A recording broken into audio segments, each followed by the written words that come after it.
In the control room, exclamations filled the air as everyone received updates on the unfolding situation. The subject is cornered. Benimaru received a telepathy net message from Zegion, confirming that he had successfully cornered the subject. Though there was no reason to intervene, less than 5 minutes had elapsed since Zegion initiated his action. Despite the brief duration, Zegion had evidently outmaneuvered Vega with a series of moves. As Vega was in the isolation zone, the observers couldn't witness the battle directly. They could only imagine the intensity of the confrontation, but it was clear that Zegion's display of power was formidable. Indeed, Zegion, as expected, wields significant power. Benimaru agreed, acknowledging Zegion as the most potent warrior in the labyrinth, a sentiment shared by everyone. It seems they weren't too keen on our labyrinth invasion plan.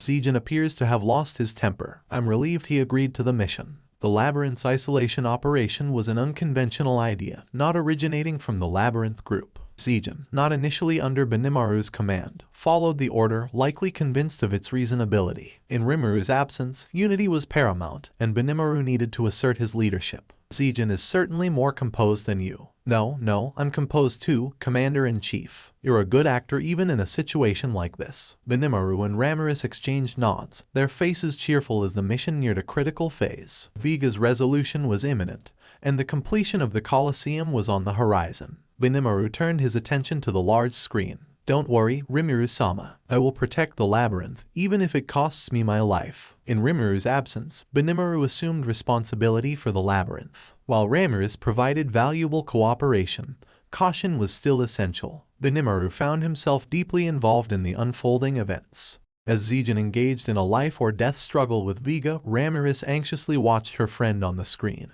questioning Dino's actions during this pivotal moment. Dino, what are you doing at such a crucial moment? As the mission neared its end, Ramiris planned to reveal a crucial decision to Dino and the others after dealing with Vega. They had to choose between remaining Feldway's puppets or gaining freedom by aligning with Ramiris. If they declined, Ramiris would confine them in a unique labyrinthine prison, a modified space derived from Rimiru's secret of the infinite corridor. This labyrinth prevented escape by constantly changing spatial coordinates. With rising threats in labyrinths, Ramiris aimed to punish those challenging the hierarchy, even if it meant complex computations to secure confinement. The outcome Ramiris desired, however, was uncertain. Let's engage in some lighthearted experimentation together once more. Hey, Dino. Ramiris holds on to hope, trusting in Rimiru's devised plan. She prays for Dino to return as one of Ramiris' friends, and her thoughts and emotions resonate among those present at the meeting. This prompts Shuna to step forward. Shall I take on the task of persuading Dino-sama? Ramiris is taken aback by Shuna's unexpected offer. Shuna, the true authority in the land of monsters, holds influence not only in the labyrinth but also over Rimuru.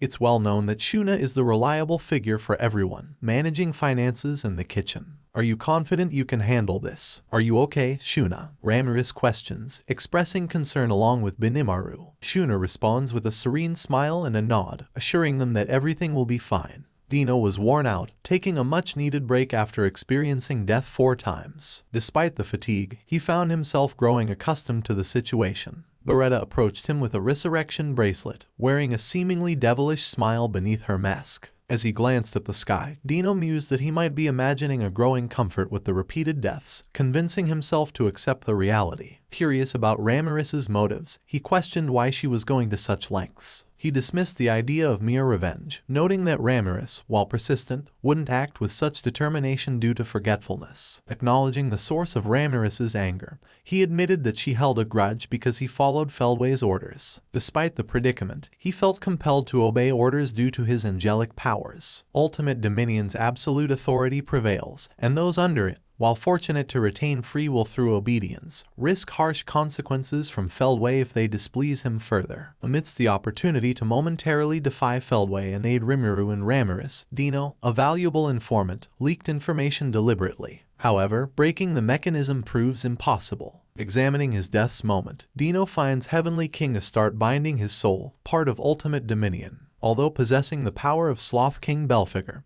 he hesitates to interfere, fearing Feldway's discovery. Dino acknowledges the potential puppeting of friends Pico and Gracia and the risk to Mai. Reluctantly, he opts to maintain the status quo. It was a moment when Dino was on the brink of surrender. Do you have certainty in that? Can't Dino-sama rescue everyone simultaneously? A reassuring voice, seemingly all-encompassing, reached his ears. Dino absent-mindedly pondered, is this Shuna-san? Why is it communicating with my mind? Is it an auditory illusion, or is it tangible? No, I'm genuinely scared of Shuna-san getting angry with me, but her speaking to me gently like this is even more frightening.